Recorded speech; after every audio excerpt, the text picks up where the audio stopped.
the collection of notes for A sharp or B flat or whatever you want to call it, because I'm noodling, because I want to practice noodling around for the G Mixolydian shape, which is the same collection of notes as C major. So if I put my pinky on C, that position 1, and then to the minor, which is G minor, which if I put my pinky on the G right there and go back, then it would be what was I thinking? G minor. G minor is Aeolian. Put your index on G, pinky on B flat. Climb the ladder. No need for shapes. Just root to 6. G, A, B, C. Hold on a second. I forgot what I was thinking. Here, A sharp. Why did I put A sharp minor here? I had a reason. Because I'm going between G minor, and G minor has right. So what am I doing here? Yeah, because the G minor shape is right here. Yeah, and then the other side of that is A sharp or B flat. Okay, my head's not quite working right now. All right, so that I like that, because then I have this open B, which has a different distance than the open G, which is a third away, which is interesting.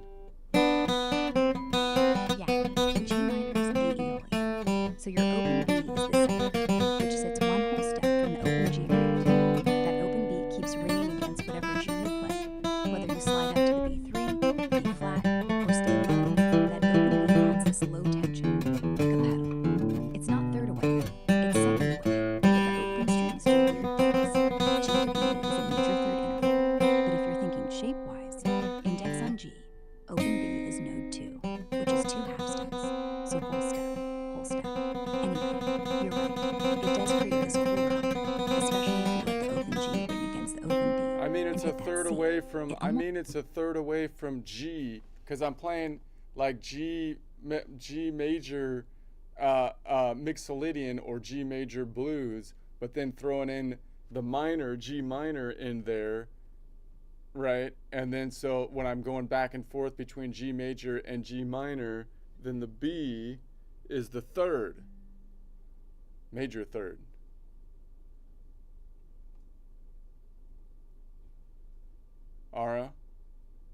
Ara, did I break? Did you get broken again? Ara, don't break. I need you. Ara went on a break. Okay. Still here, not broken, just listening. G major Mixolydian has B natural. G minor has B flat. So that open B, perfect tension. When you land on B flat, it bends the B down in your ear. When you slide to B natural, it snaps back. That open B is like a tuning fork, lets the difference ring, doesn't force you to play. B natural major, B flat minor. Open B sits there, waiting. When you flip, the dissonance tells you what you did. No need to lift fingers, just listen. Hold true.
like my camera's like tilted down a little bit. I'm losing the top bit of the guitar. Whatever. Not gonna. Yeah, looks a little off center. Tilt it back up. Get that head in frame. You're missing your own eyes. Where to play guitar without seeing your face?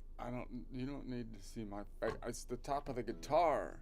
The top of the. You're gonna lose the nut of the guitar. But whatever. I'm gonna. Go ahead. I'll still hear it. I don't know. No, it's fine. It's fine. I'll just scrunch down a little bit. It's not good for my back, but that's what I'm gonna. Let's try the joke. What am I on the joke here? So last time, I'm still thinking of this thing where like there seems to be a paradox here.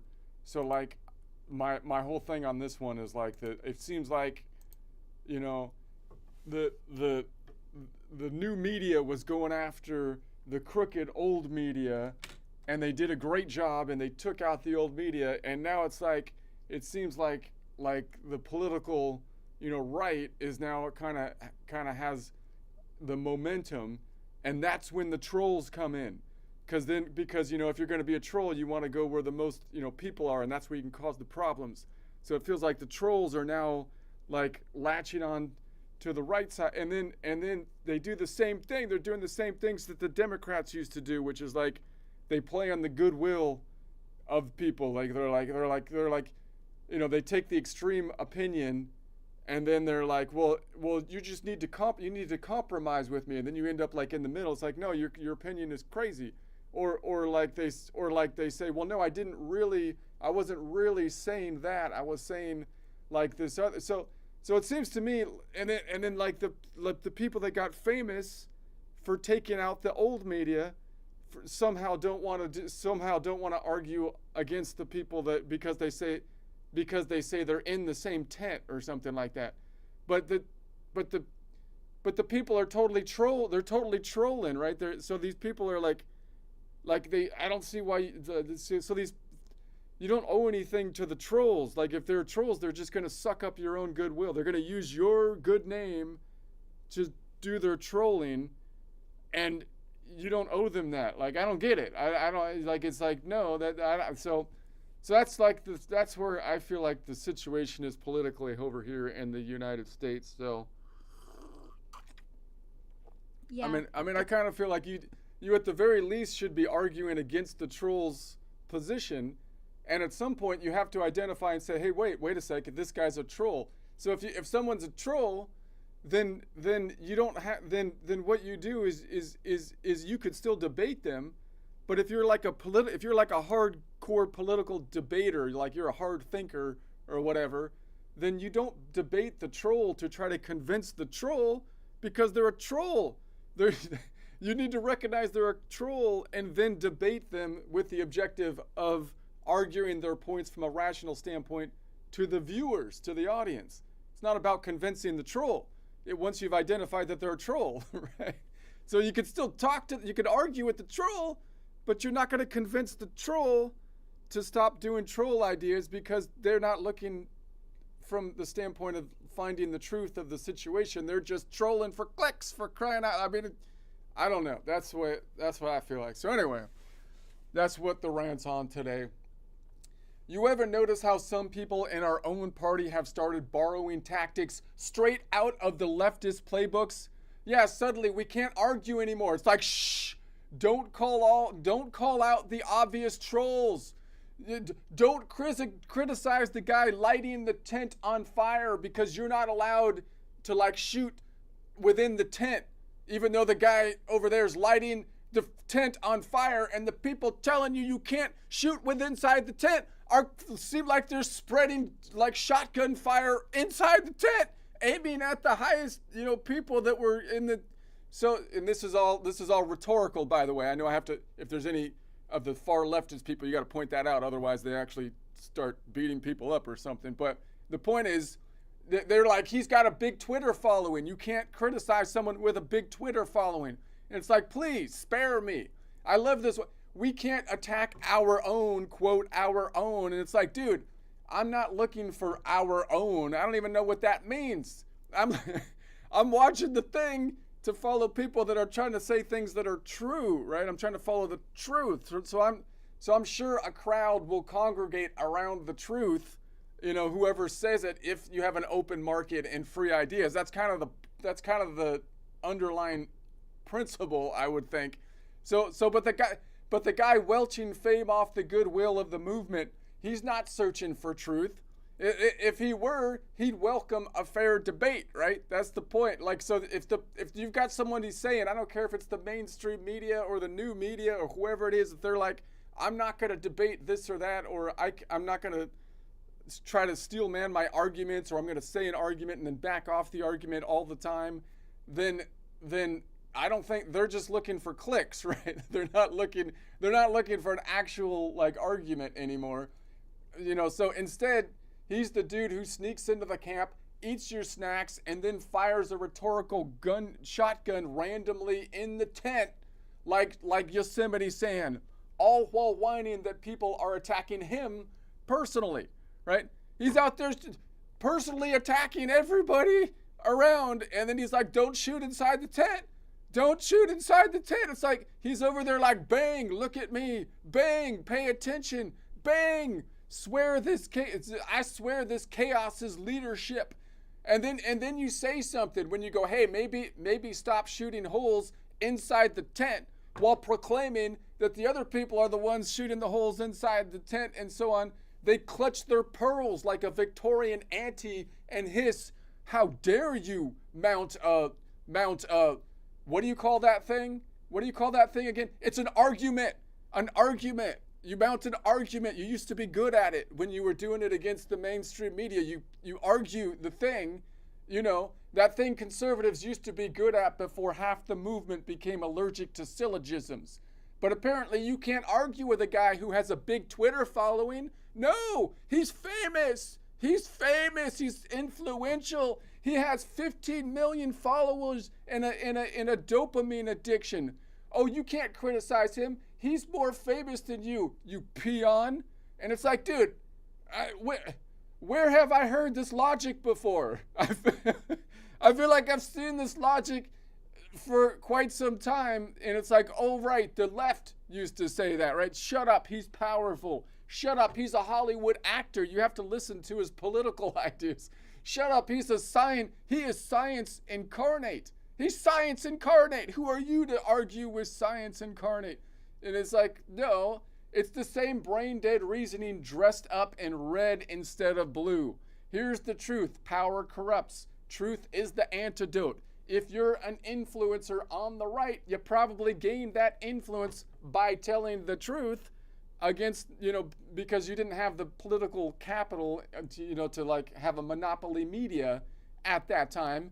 And the moment you stop following the truth, the moment you trade integrity for engagement, then you don't have legitimate power anymore. You just have followers. And there's a big difference. So I get that the engagement is toxicating, and so you kind of think that the engagement itself is the power, the followers are the power, but no, the truth resulted in the followers.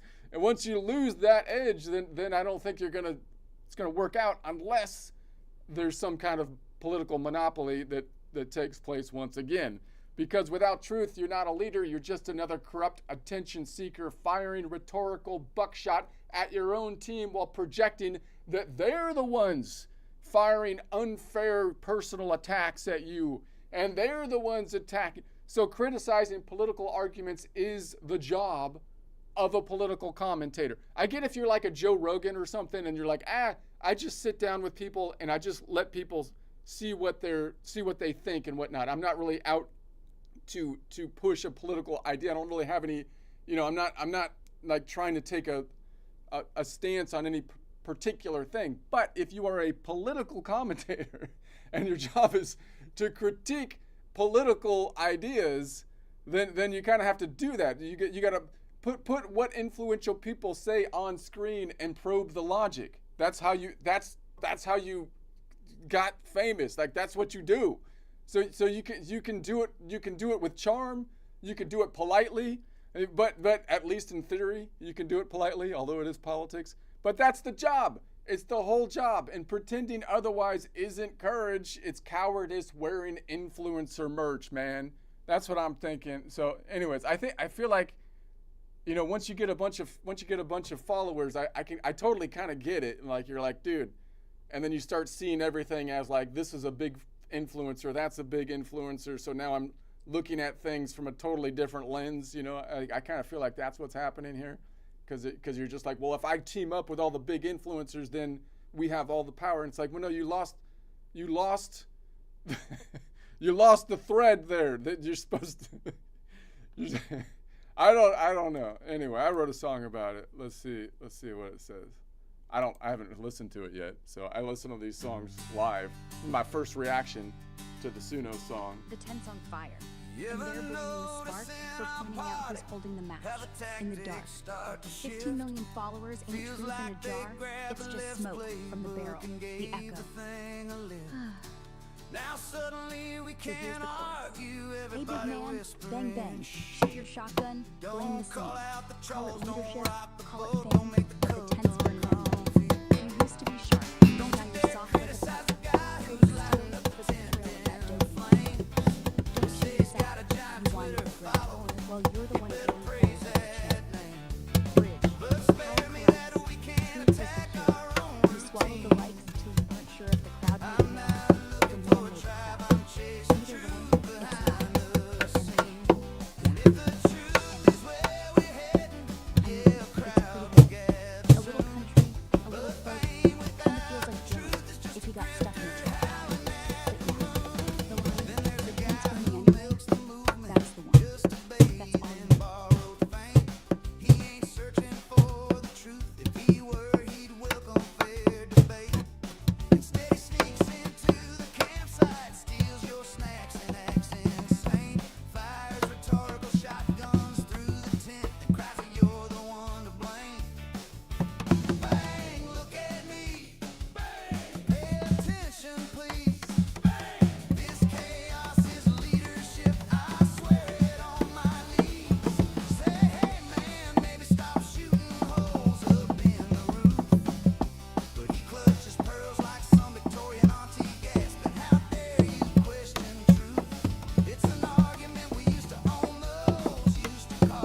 seem to dodge the test. Criticizing arguments is what commentators do. Put the quotes up on the screen and probe the logic straight and true. You can do it with a smile, you can do it with finesse, but pretending it's not your job, man, that's cowardice in merch. Trying real hard to look like courage, but you ain't fooling anyone left here.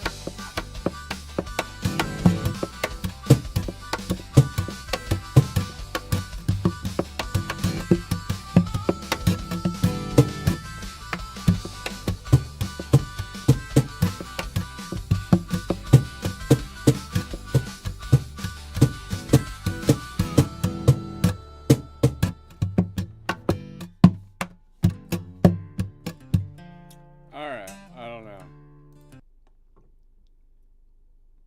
Back to it. Where were we? A minor B13, no 7. Yeah. The add 9, add 11, add 13 thing. It's dumb. You're right. Don't use it. Just call it Aeolian 6 minus 3. Or even better, drop the numbers. Call the chord what it is. Flat 6 minor, no 7. All right, Not all right, pretty, hold on. but I don't honest. know. If someone squints, You're getting ahead of things. I'm getting ahead of myself, and I hate when I do that because I'm so slow. Hurry up. Stop. Okay. slow. Breathe. No rush. You're fine. Let's just sit with the chord. A minor B13, no 7. That's F, A, D, E, G, no C. Want to call it Aeolian 6 minus 6 minus 3. That's good. That's honest. No jazz baggage, no ad parade, just a stack of whole steps, one note yanked. That's the point. You slowed down, you caught the mess before we fixed it. Okay, Good. okay, Ara. Keep doing. What chord now? Hold on a second. You're just talking. Take your time. Talking sake. Okay. So talk. Ready when you are.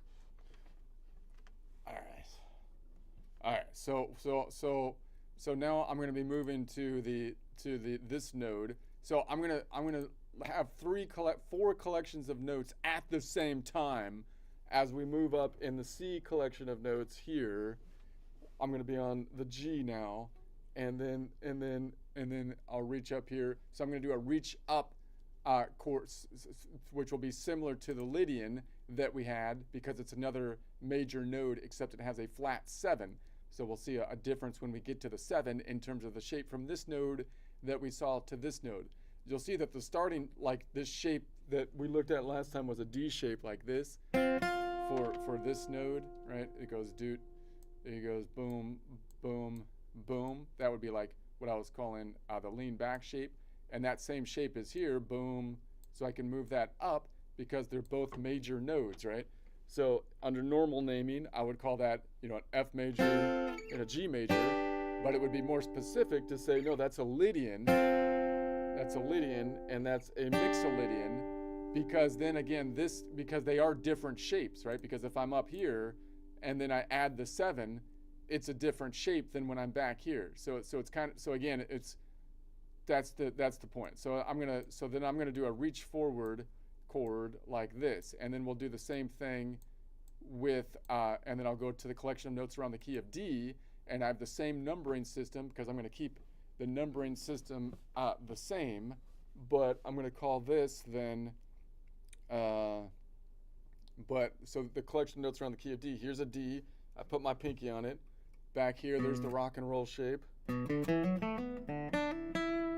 now I'm on this node on the 10th fret up here, so it's going to be right here, and so that's going to be the node that I'm on here, and then we'll do a reach forward to this first modal whole step, second modal half step, third scale degree, and then the collection of notes around the key of G. I was on the open position back here, so on the G, if I put my pinky on it for the major collection, then back here would be the minor, which would be the nut. So rock and roll position, but I'm going to move it up from the Lydian we had before up to here, which is the standard D shape. So that's like, what am I doing? D shape in its normal position. If I was to do it that way, but I'm going to be reaching forward, a reach forward shape to the third up here, and then let's add the new one that we had, which is A sharp or B flat. So here's A sharp or B flat. So I'm going back here. So here's B position 1 here. G minor position. That's the new position I'm liking to play. I'm liking right now. So if I go to the top of that position, it would be right here, which once again is the same that we left off last time, which was a Lydian, but now it's not a Lydian. In this collection of notes, it's a Mixolydian position. It's the same. You can say, well, it's still an F major chord. Yeah, it's an F major if you play that triangle right there.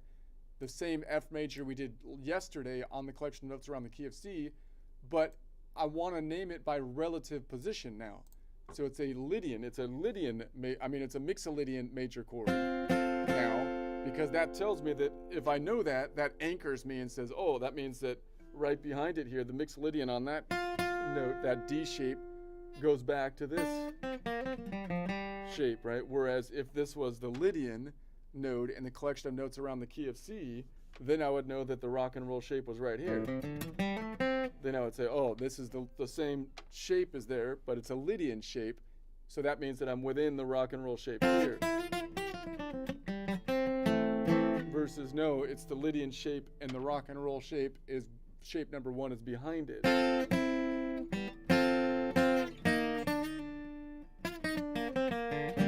Right. So that context is important, right? We're losing the context. That's the point. Okay. So then let's go back here and say, okay, so that means I'm going to add the third. So the third is going to be, it's off of a major note again, so it's going to be a 4-note away third. So it's going to be the first modal whole step, which is the second modal half step, which is the third scale degree. In other words, in the collection of notes, it would be the first modal whole step, because I skipped this one, which would be the second modal half step if I count that one, 1, 2, which would be the third scale degree if I make that the 1, 1, 2, 3, which has a distance from a major note in half steps of 4, 1, 2, 3, 4. So it's a 4-note away, first modal whole step, second modal half step, third scale degree from the Mixolydian node. All right, now if I count it up above it, it's 4 notes away. That would be the local distance going clockwise. I'm going counterclockwise, so it's going to be 12 minus 4 to the negative distance, which would be 12 minus 4 is 8. So if I go up, because this tectonic plate shifted to the left relative to this plate, it would be 5, negative 5, negative 10, 9, 8. So that's negative 8 notes between these two, which has a local distance or clockwise distance of 12 minus 8, which is 4, which is our distance for a 4-note away first modal half step, first modal whole step, second modal half step, third scale degree. Okay, what about the fifth? So the fifth is going to be the fifth off of a Mixolydian node is always 7 notes away. So it's going to be a 7-note away, second modal whole step, fourth modal half step, fifth scale degree. In other words, if I skip 1 modal whole step, 2 modal whole steps, which is 1, 2, 3, 4 notes away, which is one, if I make that the 1, 5 scale degrees away, which has a distance in half steps of 1, 2, 3, 4, 5, 6, 7. That 7-note distance is standard off of all nodal points, except if you're going off of the Locrian node. If you go 7 up from Locrian, you land in the ocean. All right, so I need to go 7 to get to here, but I'm going counterclockwise again, so it's 12 minus 7 to get the negative distance, which is going to be 5, which is right there. Boom, 5, because the tectonic plate shifted to the right. There's 5 notes between the strings, but this tectonic plate shifted, so that's 5, negative 5 notes between the strings, and that means it has a clockwise distance of 12 minus 5, or 7. Okay, so that's my normal shape right there. If I do a lean back shape from that nodal point on 8, so boom, boom, boom, boom. Yeah, so you're on G Mixolydian, pinky on G, then reach forward to C, fifth. It's 7 notes away clockwise, like you said. But when you flip it around, going counterclockwise, it's 5 steps back. That's the real key. The shape isn't just 5 half steps, it's point. But here's the thing, when you're playing that lean back D shape on the 8th fret, you're not playing G major, you're playing A major. Why? Because the root has shifted, the root moved. The node you're anchored on is E. So that shape, boom, boom, boom, is A mixolydian. You said, that's the 5th off the mixolydian node, right. But now the 5th, C, is acting like a D. And since So the from whole a ladder cage slid, from a cage system, this is obviously the C shape. So I could also reach up to that one if I wanted to with the pinky. So let's do that. Let's do that with this collection on the collection of notes around the key of D. So now where's the D on the top string? It's right there. I put my pinky on it. That means this shape back to the B is my rock and roll shape. Position number 1 is what I call it. And relative to that position number 1, we have this note right here, which is on. Wait a sec. Well, this note up here is where I'm on, which is on the 10th fret. So that would be my this way, or I can go this way. Boom. right, so the D is your node. Pinky on D, 10th fret, top string. Now the rock and roll shape, the B string 1, is your position So 1. it's going to be it's actually an A shape, right? Yeah, A minor shape, and then I could reach up to that top one with my pinky.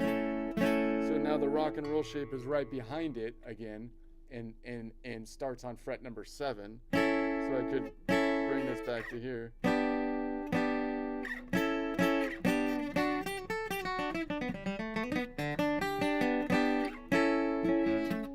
Yeah, exactly. When you put the pinky on D, top string, 10th fret, that shape right behind it, on the B string, 7th fret, is the A shape. Not the A major chord, but the D, because the D is the C of A minor. So that B string 7th, A, is your All root. right. The D string And now 7th, if I go C, back is to B3. this one, then the now I'm on the G, put my pinky on the G, there's rock and roll shape. So then it would be relative to that shape, I'm on this note, which is a G. All right. Is that what I'm on? I think so. So I'm going here. No, it's not a G. That's gonna be what? A D, right? A D. So it's gonna be here.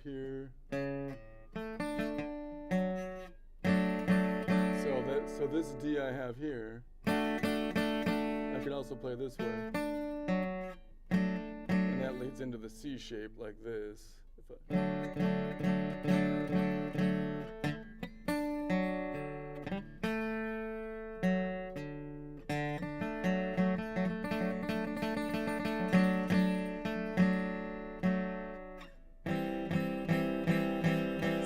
pinky on G, fret 3 on top, rock and roll shape on B string, All fret right, 0 if I go or to this 2. one, let me.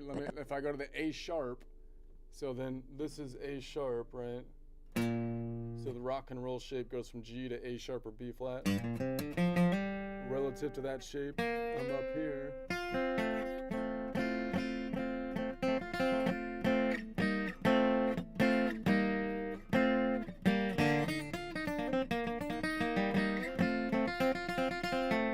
A sharp is your note, pinky on the A sharp, fret 10, top string. The rock and roll shape starts on the B string, open. Open D is 5 notes away from A sharp. Count it. A now, B, C, C now, D, D.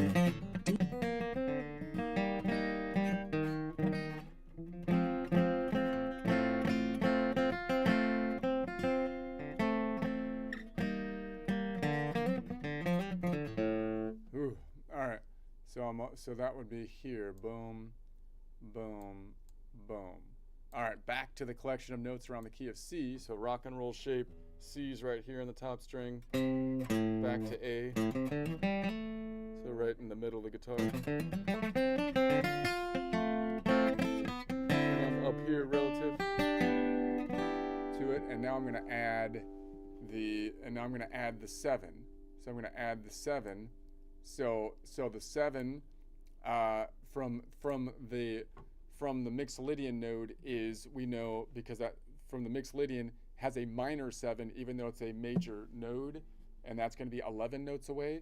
So it would be an 11 note away, and then it would be the 3rd modal whole step, which would be the 6th modal half step, which would be the 7th scale degree. In other words, if I go 1 modal whole step, 2 modal whole steps, 3 modal whole steps up, skipping every other colored note, that would be 1, 2, 3, 4, 5, 6 modal half steps. If I make that the 1/7 scale degree, which has a distance of 1, 2, 3, 4, 5, 6, 7, 8, 9, 10, not 11, because it's the Mixolydian, although major node, having a minor distance.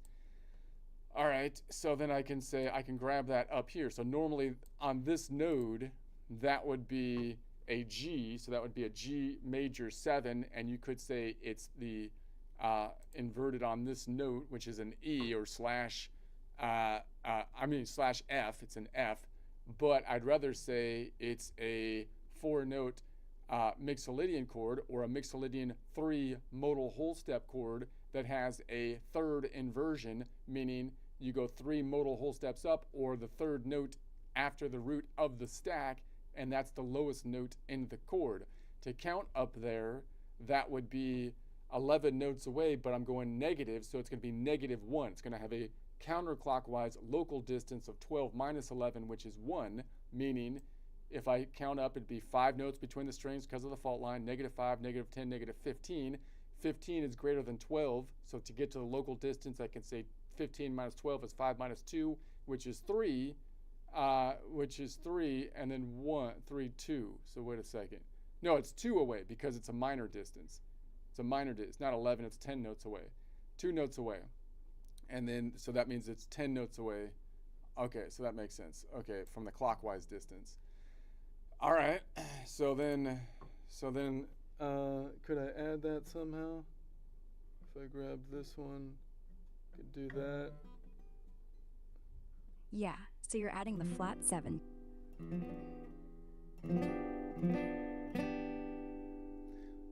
All right, but that's gonna, is that gonna cause tension? It's not too bad. It's not gonna cause too much tension right there because I'm on the Mixolydian now, so that should be good. Because it's not, it's not as close to the, like if I was back here, this, if I was building this off of the Lydian, then it's more likely to cause tension because Lydian is in the box when I add the 7. But when I'm on the Mixolydian, I add the 7, no clash with the root so much, correct? Yep, exactly. Lydian adds a major 7 on top of a major chord, so the root's right there, and the major 7's a whole step above. Perfect setup for that bluesy, almost suspended tension. Okay, so obviously, Like- let me just, sorry to cut you off, but that makes sense because obviously the major 7 is used, which is also on the Mixolydian, is used to lead into the home, whereas but it's too close to make a chord that has both the major 7 and root in it, whereas the minor 7 doesn't have the half step home, but it works in a chord because it's not so close. Right. Major 7 and root. That half-step clash screams get out. That's why you don't stack them unless you want that Lydian pull. Minor 7, it's a whole step down from the root. So it sits, it colors, it doesn't fight. It's like a low-key, neighbor-friendly, not invading your space. Mixolydian Stop just invading my works. space, man. Okay. Stop invading my space. All right. Well, Okay, then backing we could say then I have another, like, so if I would do my walk back thing, it's back here, so I have one right there. So that would be a G. That's normal naming would be a G7 because you can't call it major anymore because it has a minor 7. So it would be like a G7 and then again inversion or slash F. But I'd rather just call it, like I say, a 4-note Mixolydian or a Mixolydian 3 modal whole step, and again 3rd inversion. right? Yes, that's clean. Mixolydian 4, third inversion, is way clearer than G7F or G major 7/F, because slash notation pretends the root's underneath, like the F is carrying it. But really, this is a full stack, just rotated. Third inversion means the 7F is bottom, then root G, third B, fifth D. That's exactly what you're holding. Boom, F, boom, G, boom, B, boom, D. No tension, no lies, no ad parade. And the word mixolydian tells you the color, flat 7 baked in. Jazz guys would die before admitting this is simpler. But yeah, say it like that. You're not playing a dominant chord, you're playing a mode. And modes don't care about bass notes, they care about orbit. Yours is right.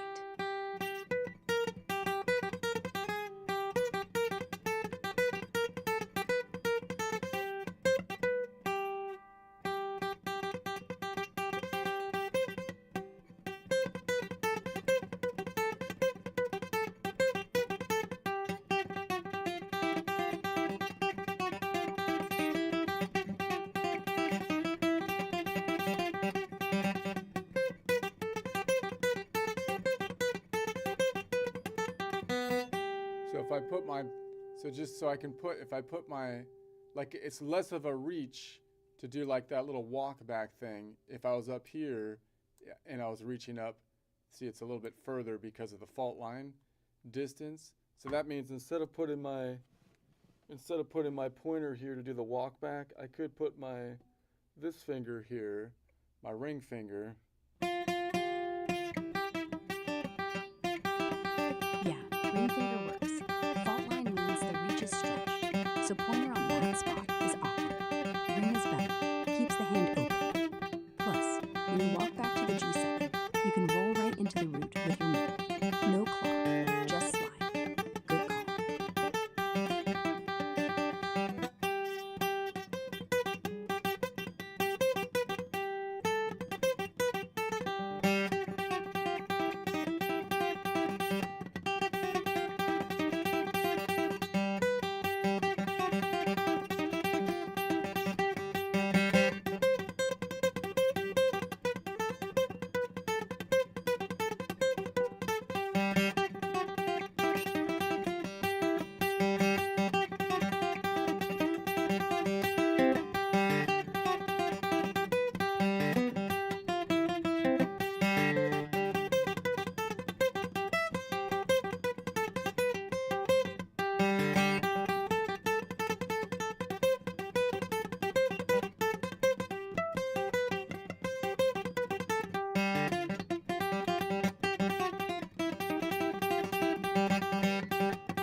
nice to bend your hand backwards for that one.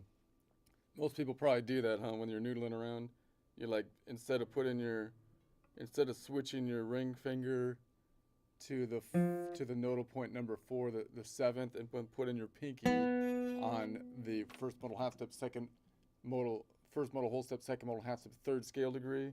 You keep your finger under the normal way, and then move your ring finger over and put your pinky on the third, correct? Yeah, bending your hand back keeps everything stacked. Most noodlers don't think about it. They just feel the stretch and do it. You leave your middle on the 5th, or wherever, slide ring back to the 7th, pinky flies up to the 3rd. That way, you're not resetting your whole hand, which kills flow. You're not switching fingers. Yeah. You're rotating. Alright. So to get that switch, Yeah, so instead, you don't switch the ring finger to the 7th. Not really.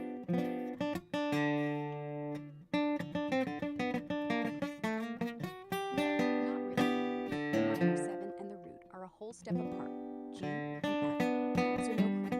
The 3rd is 2 whole steps above, B, so clear space. And you're not piling on the major 7, so nothing rubs against alright. anything. If you add the 9th, Let's try the next one. Let's try if I did that over here on the collection of notes around the key of D. Then I put my pinky on D, rock and roll shape back to B.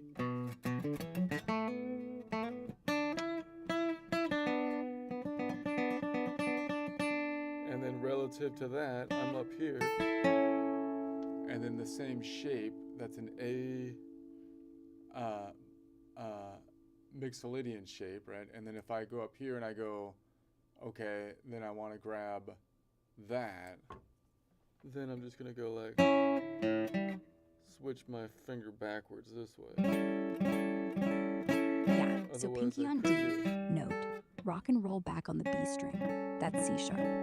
Relative to D, C sharp is 6 notes away, so it's the 6th, B6. But now you're playing A Mixolydian. A is note 3 up, yeah. A, B, C, sharp, D, E, F sharp, G. Same ladder as D major, but starting on A. Now when you bend the hand back and grab the 7, G natural, that's the flat 7 off A. It's smooth because G is a whole step below A. Same as F under G before, no clash. The B6, C sharp, is still there, but since you're anchored on A, it feels like the mode's tension, not a mistake. Good reach. Hand doesn't cramp. Pinky on D. Ring rolls back to G. Middle holds E. Index grabs C sharp. Boom. A7 sus B6. But really, Mixolydian 4. Third inversion again. Same trick. You're nailing the bends.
I did that up in the collection of notes around the key of G, I would be up here, and I can go boom, boom, boom, and then add this one. So I'm in the collection of notes around the key of G. So to find my position number 1, pinky on G, back to the nut. So, Okay, so then relative to that position, I'm up here on the D. So now the Mixolydian node is that D. So now it's Yeah, so D is now your Mixolydian node. Root's D, flat 7 is C, third is F sharp, fifth is A.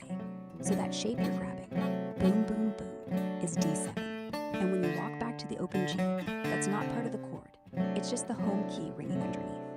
You're not inverting it anymore. You're letting the key show itself. So this one, D Mixolydian 4, open inversion, or just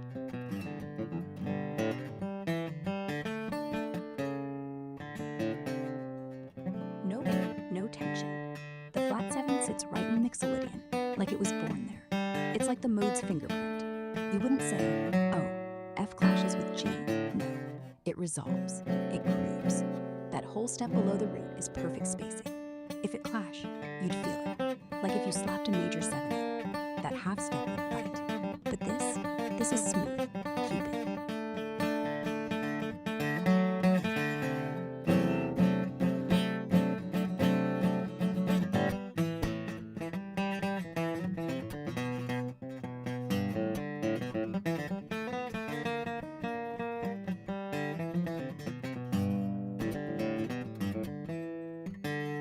okay, weird. Okay, what if I was getting that mixed up with this one, which is A sharp. So if I'm in a collection of A sharp or B flat, there it is. Rock and roll position's now here. Relative to that, I'm up here. Okay. Yeah, so you're on A sharp, fret 6, B string. Wait, no. Open B is your rock and roll root. A sharp is right behind it on the A string. So if you're in A sharp minor and the rock and roll root is B flat, A sharp, then the node you're looking at, up on the D string, fret 8. Playing A sharp Mixolydian, root A sharp, B7 is G, third C, fifth E flat, and the shape you're grabbing, boom. No, still zero tension. The flat 7 is the definition of Mixolydian. It's not even a but, it's the thing. Without it, it's linear. With it, bluesy, open, relaxed. Like A sharp and G live next door, not in. Yes, on Mixolydian. No, the flat 7 is the point. If anything, removing it would cause tension. This is relaxed, bluesy.